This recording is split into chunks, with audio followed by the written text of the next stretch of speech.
pues seguimos con ese tema o vamos con lo de los morenazos, que qué espectáculo también con esos adelantos. Faltan 2 años para las elecciones y parece que... imagínate, es como si ahorita el Toño Estiazarán anduviera... Bueno, se fue la Zaira. Imagínate, se va a ver muy... Con todo respeto a Zaira Fernández, pero se va a ver muy mal si el Toño deja que vuelva. Pues sí. Le tiene que pedir la bola. Zaira sí, pero ya ven y renuncia. Se va a ver muy mal porque entonces va a permitirle que el Chito también diga, ya me voy porque voy a hacer una campaña allá. campaña para San Luis. Quiero ser dirigente del PAN, va a decir el Chito, quién sabe qué, ¿no? Y lo va a aceptar. Sí, así es. No, bueno, tú sabes que cuando uno toma un proyecto alterno a lo que tenías, pues tienes que tener el entendimiento de que te tienes que despedir, ¿no? Y mira, Zaira, yo la conozco hace muchísimos años, es una mujer muy talentosa. No es personal, es que tenemos que defender las instituciones. Es la abogada, la sindicatura es el abogado del pueblo, es el abogado del municipio. Y permitirle que me voy y vuelvo, veremos. A ver, ¿con qué nos vamos? ¿Con Lizaf o seguimos lo de Morena? A ver. Como gusten, la verdad es que yo creo que ya Lizaf, a mí el tema de Morena me parece completamente... perdón, no es que el tema me parezca incorrecto, me parece animar a que la gente se desanime más. Es mostrar que los políticos cuando llegan, con la promesa que llegan, terminan siendo el mismo juego. El político vive en su burbujita. Y la ley se los permite. Mientras no incumplan con la ley, pues ahí lo pueden hacer. Entonces, sí, es que el argumento es que los domingos se puede hacer campaña, ¿no? Aquí estaban con avión de la Guardia Nacional. No pasa nada. El político vive en una burbuja y eso es lo que nos mantiene a los ciudadanos alejados de la política. Entonces, si no vamos a construir, mejor sigamos con el ISAF. Pero lo que me parece a mí suave de ese debate, en todo caso, es saber quién va a ser el candidato, ¿no? O la candidata. Porque hoy por ejemplo, revisando la prensa de la Ciudad de México, aparece Claudia Sheinbaum en la plana completa en la jornada, diciendo que ella está preparada para darle continuidad al proyecto de transformación que emprende el presidente de la República. Claro, si le preguntas a Marcelo Ebrard, pues seguramente dirá lo mismo, que él no se siente desplazado. El único desplazado aquí, pues, es Ricardo Monreal, ¿no? Que anda, pues, llorando por los rincones, ¿no? Como la muñeca fea, ¿no? Pero al final de cuentas, si tú ves las famosas corcholatas, que es un tema que le gusta y le apasiona a la gente, pues ahí está muy fuerte, me queda claro, la jefa de gobierno de la Ciudad de México, pero también Marcelo Ebrard, Adán Augusto López Hernández, y los bonos de Rocío Nale parece que se van a ir al cielo ahora que entregue la refinería de Dos Bocas en cosa de 2 semanas, ¿verdad? Entonces es un tema interesante al final de cuentas, porque pareciera, no sé ustedes qué opinen, pero pareciera que todos estamos de acuerdo en que el próximo presidente va a ser emanado de Morena y sus aliados, ¿no? Y independientemente de lo que haga la oposición, ya vieron lo que pasó ayer con Alito, que le dijeron renuncia, y dijo no renunciaré, ¿no? Pero ni loco, ¿no? Así es. Entonces, aferrado, inédito el PRI, haciéndose pedazos cada vez más, cavando la tumba. Aquí en Sonora ni se diga. Yo no escuché el audio de la de asesores, iba a poner otro audio anoche, no lo vi, no lo encontré ya. Pero, a ver, el tema es tan trascendente como nosotros como ciudadanos queramos encontrarlo. ¿Por qué casi todos asumimos que va a ser de Morena el siguiente presidente? Porque no hay otra opción. De todas las propuestas, todos los partidos hablan lo mismo. Ningún partido tiene un proyecto de nación distinto. Si el presidente habla de austeridad, todos hablan de austeridad. Si alguien habla de transparencia, el presidente habla de transparencia. Al final de cuentas, Morena, PRI, PAN, MC, ET y el Verde Ecologista usan las mismas cosas para hablar de los mismos temas. No hay una propuesta de partido. Yo creo que ahí yo creo que viene interesante el tema. No tenemos una opción por la cual competir, y cuando no hay una opción, pues mejor te quedas con el que ya está. Pero dale chance a Lili Telles, hombre. No, es absurdo. Eso es un absurdo, perdón, pero es un absurdo. Ni siquiera puedes confiar en que alguien como Lili Telles tenga un proyecto de nación. Acuérdate que cuando elegimos un presidente, elegimos al que va a liderar el Ejecutivo, y entonces él debe llevar un proyecto de nación. Y ese proyecto de nación nos tiene que decir cómo le vamos a hacer para crecer, cómo le vamos a hacer para mejorar la educación, cómo le vamos a hacer para mejorar el servicio de salud, cosa que todo está destruido en este momento, pero no importa, al final de cuentas nadie trae una idea. Entonces, quien quede de las corcholatas garantiza continuidad, Yo no creo que se vuelva a aplicar en México este tema del maximato, lo dudo mucho, no lo concibo. Puede ser, no lo concibo. Pues cada sexenio lo intentan, ¿eh? Cada sexenio, sí, claro, pero el que llega se para, ¿no? El último que lo logró, porque lo logró, fue Carlos Salinas de Gortari, ¿no? Inauguró un régimen que duró 36 años. No, eso no es cierto, al final de no es cuentas. cierto. Porque tuvo sus diferencias con Ernesto Zedillo, vamos, hasta metió al bote a su hermano, ¿no? Sí. Salinas se declaró en huelga de hambre, pero al final de cuentas no era la importancia de la permanencia en sí o per se del grupo político compacto, como se le llama, sino del modelo neoliberal, ¿no? Que fue la obra propiamente dicho de Carlos Salinas. Y efectivamente, ¿no? Zedillo, Fox, Calderón, Enrique Peña Nieto, sí le dieron continuidad al modelo. Viene y lo quiebra Andrés Manuel, sin ninguna duda. Él instaura su nuevo modelo de la República Amorosa de Bienestar, ¿no? Eso es discurso. Sí, por supuesto que es discurso, pero también tiene mucho que ver en un giro de 180 grados en muchas de las cosas y de las políticas que implementa el gobierno. Sobre todo voltear, como dice el mantra de la 4T, ¿no? Que por el bien de todos, primero los pobres, ¿no? Pero, bueno, a ver, eso es interesante. A ver, si vamos a elegir un presidente que va a seguir subsidiando empleo a las grandes empresas, eso es neoliberalismo. Si vamos a seguir sosteniendo ideas como el rescate de empresas en quiebra, eso es neoliberalismo. Eso no ha cambiado, sigue siendo igual. Incluso el neoliberalismo que se criticó cuando llegó este gobierno fue lo que nos permitió vivir décadas sin inflación. Esa es la realidad. Y ese neoliberalismo que se implementó no fue asunto de Carlos Salinas de Gortari, fue una política mundial. Pero Carlos Salinas tuvo una inflación disparada. No, Carlos Salinas 156%. Carlos Salinas instauró las primeras políticas, incluso la señora Armendáriz formó parte de ellas, ¿no? Para poder tratar de equilibrar el tema. La inflación se dispara. A partir de 81 en el mundo se instala un nuevo sistema económico con el propósito de regular los bancos centrales. México entra en el juego junto con Estados Unidos. Se abandona esa idea. Y ahorita tenemos las consecuencias. Y luego llega Ernesto Zedillo y pues nos hundió en la quiebra, ¿no?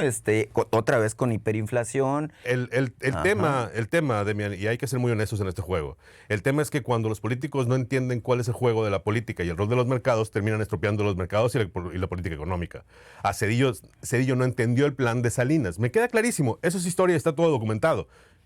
Pero no me vas a negar que hoy, en México, con estas políticas, sí estamos ante una situación de mucho riesgo económico. Existe. ¿Te podrá gustar el primero de los pobres? Difiero ahí, fíjate. Y bueno, nos dijeron que hay que polemizar. Bueno, igual sí, no hay problema. Tenemos que pero polemizar. eso se trata, Sin duda. es eso tú por tú. Porque fíjate que al revés, ¿no? O sea, yo opino. Es difícil cambiar de modelo, ¿no? Por supuesto, ¿no? No es así el como... modelo no ha cambiado. Llego y lo cambio por decreto es porque que no yo lo veo. Sin embargo, un ejemplo clásico, ¿no? El tema de las gasolinas. El presidente hoy en la mañana reitera que se va a romper el molde de la importación de gasolinas. Hoy se presentaba un informe que nos costó 120 mil millones de pesos importar gasolinas en el primer cuatrimestre del año. Dice el presidente, para el 2023 no vamos a importar más gasolina, vamos a ser autosuficientes. Bueno, es un cambio, ¿no? Totalmente de 180 grados en la política que hasta la fecha se ha instaurado. Se abandonó la producción de gasolinas. Me quedo multiplataforma. En ese caso, en el asunto de la importación de gasolinas y la producción de gasolinas, se está rompiendo precisamente el molde porque la lógica del neoliberalismo era abandonar Pemex, ¿no? Abandonar la producción de gasolinas y dejarle todo a la mano invisible del mercado, como se le llama eufemísticamente. No se puede hacer eso. Y el asunto es que el gobierno de López Obrador de la 4T ha decidido tomar ese asunto como política propia, es decir, acabar con la importación de gasolinas, producir las gasolinas y al final de cuentas ser autosuficientes. Así como lo plantean en el renglón de alimentos, que me parece muy difícil, como lo plantean en muchos otros aspectos. Y es una lógica muy interesante. La economía es un tema que a mí me apasiona, ¿no? Entonces, hay que recordar, ¿no? Los neoliberales plantean hay que dejar tanto al mercado como sea posible y quitarle tanto al gobierno como podamos. La lógica de López Obrador es al revés, ¿no? Menos mercado y más Estado, ¿no? Es más o menos la proclama. Entonces, creo que es un asunto interesante el que estamos presenciando. Naturalmente, y volviendo a lo que tú decías, Luis, todos lo han intentado, ¿no? Carlos Salinas fue el último que lo logró. López Obrador lo está intentando, quiere dejar sucesora, porque su plan es gobernar 36 años por lo menos este país, ¿no? ¿López Obrador? Es decir, no López Obrador, con el sistema absurdo sino del su gran grupo, mercado. su A ver, concepto, ¿no? es que eso es lo preocupante. Y a mí me preocupa mucho que personas como tú, que no entienden las empresas, repitas frases que no tienen valor. El neoliberalismo como tal que habla Andrés Manuel López Obrador no existe. O sea, cuando tú buscas neoliberalismo se refieren al Acuerdo de Washington de 1981, que eliminó la inflación en el mundo. Ese es el neoliberalismo al que ellos se refieren. Puede ser, aunque también se refiere a la escuela de Chicago, ¿no? A ver, Las proclamas. Eso es liberalismo. Y en los países donde eso se aplica viven mejor que como vivimos nosotros. Te guste o no te guste. Esa es una realidad. Son países que tienen resueltos... Son países que han hecho como Irlanda, que aunque es. tienen problemas. Los irlandeses son los mexicanos de Europa. Ellos tienen mejores resultados que nosotros. Bueno, los italianos son los mexicanos de Europa históricamente han tenido muchas mejores condiciones. El neoliberalismo como tal es acusar un fantasma absurdo. En México, el Estado regula la propiedad desde Salinas. Es más, con Salinas modificaron el artículo que hablaba sobre es el artículo creo que 25, 27 constitucional, que hablaba sobre el correo para decir que el Estado es el regulador de la economía. Eso fue con Salinas. No me digas que eso es neoliberalismo. Con Salinas se instauró una serie de reglas que impiden la competitividad libre de los mercados. Eso no es cierto. Tú no puedes ahorita poner un negocio de teléfonos. Si no tienes la lana ni los contactos políticos. No, pues es el modelo de concesiones es el públicas, modelo ¿no? donde el Estado regula la economía. Eso no es ni siquiera liberalismo. Entonces, tenemos que ser muy claros. 30 años más de este proyecto, vamos a terminar como Argentina. Y ya, o sea, no hay más para dónde hacernos. Por eso digo, no importa quién gane el 24. El proyecto es el mismo. Además, aunque sea el PAN, aunque sea el PRI. ¿Cómo ves? ¿Terminaremos como Argentina? No, yo no creo. Yo al revés, fíjate, difiero totalmente de lo que dice Conrado. Yo creo que las políticas, el diseño y el ideal, claro que nunca se llega al ideal, ¿no? Se llega a algo aproximado de lo que plantea López Obrador, de poner precisamente las cosas al revés de como se venían planteando, es precisamente la fórmula. López Obrador lo ha dicho con mucha claridad cada vez que le han preguntado, cada vez que le hemos preguntado, porque yo le pregunto constantemente de esto, y él dice, no, es que nuestro ideal es alejarnos de países en donde prevalece la injusticia propia de un modelo de capitalismo salvaje, capitalismo abierto, y acercarnos más a países con experiencias como la que tiene Canadá, como la que tiene Australia, como lo que tiene, bueno, ha dicho Suecia, Australia Finlandia, no puede ser. Exactamente. Pero al final de cuentas me parece muy interesante el planteamiento del modelo híbrido del que habla el presidente. Es la tercera vía. Ajá, Es la tercera vía de exacto. 1854 de Alexander Rousseau, donde él inventó el tema del neoliberalismo. Porque Los neoliberales son de izquierda. es bien común que luego salgan algunos, como Lili Telles, de que, que el oso rojo del comunismo está escarbando en nuestros jardines. ¿Quién sabe qué tantas tonterías, verdad? El asunto importante... Sí. Ni los rusos lo creen eso ya. Exactamente. Pero el asunto de fondo es que sí se trata de un modelo híbrido de lo que está hablando López Obrador y que ha diseñado políticas que me parecen muy interesantes y muy inteligentes para romper los ciclos, es decir, medidas contracíclicas que, por ejemplo, tratan, aunque no lo ha logrado hasta ahorita, hay que reconocerlo, de rescatarnos del problema de carestía e inflación que se vive en todas partes. Porque los ciclos los provoca el Estado con su intervención. Cuando tú metes al Estado a regular las relaciones libres entre individuos para intercambiar propiedades, entonces el Estado provoca ciclos que son explotables para quienes los dominan. Por eso los ricos cada vez son más ricos y los pobres cada vez son más pobres. Por supuesto, ¿no? No se trata de creer que un político tiene la capacidad de comprender cómo funcionan los intereses de los individuos para intercambiar su propiedad. Ese es el problema de Andrés Manuel López Obrador y de todas estas ideas socialdemócratas que dominan el mundo. Porque esto es global. De muchas maneras, creo que, por ejemplo, el poner dinero... que es un punto polémico, ¿no? Porque hay quien dice que es populismo. Yo opino que es justicia social, quizás sea lo mismo, pero revuelto. Es un asunto muy inteligente, porque tú amplías la base del mercado, Poner ¿no? dinero para la gente, eso no es cierto, eso es falso. Al final eso es tan de cuentas, falso como creer que si yo le quiero la ventana a mi vecino va a tener más dinero porque va a gastar una ventana. Eso no es cierto. Bueno, pero el asunto es que hoy tú te puedes parar donde sea, en el mercado municipal, y pregúntale a los señores adultos mayores que tienen dinero en la bolsa claro, para gastar. Por supuesto felices, que están felices, claro, ¿no? por supuesto. ¿Por qué? Porque hasta hace 3 años ellos estaban arrumbados en un rincón, sin que nadie les hiciera caso, sin que nadie les ayudara. Y al final de cuentas hoy forman parte del mercado y son agentes económicos activos, ¿no? Pueden comprar, pueden gastar, pueden tomar decisiones, cosa que antes no podían hacer. Ese es un caso de uno de los esquemas de las políticas de bienestar, ¿no? Claro, que creo que es muy importante. Y esas políticas de bienestar hay que cuidarlas porque hay un sector de la población que por supuesto que necesita el apoyo de toda la población. ¿sí? Pero también repartir dinero a diestra y siniestra pensando que porque ellos tienen para gastar la economía se mejora, no es cierto. Si eso fuera cierto, no hubiera inflación. La inflación es en parte influenciada por este tipo de programas. Podemos o no discutir en qué tanto grado. Es que el tema de la inflación tiene muchos asegúnes, porque ¿no? el tema de la inflación afecta más a los más pobres. Exacto. A los que tú les estás regalando dinero, hoy les estás regalando dinero menos valioso que cuando empezaste a regalarles. Es como la gasolina, ¿no? Que es otro tema polémico, ¿no? Que hay muchos temas polémicos alrededor de la política económica, especialmente. ¿no? ¿Qué es el asunto, no? Dice López Obrador, oye, yo le voy a meter un subsidio, ¿no? Que hasta hoy creo que ha costado 78,000 millones de pesos a la gasolina. ¿Para qué? Para que no suban los precios de manera desmesurada. Estaba yo revisando lo que cuesta, por ejemplo, un litro de gasolina en San Francisco, California, ¿no? Que ahorita tú lo cargarías por 36 pesos, o lo que cuesta, vamos allá donde está la cónsul en Barcelona, cuesta 55 pesos un litro de gasolina, ¿no?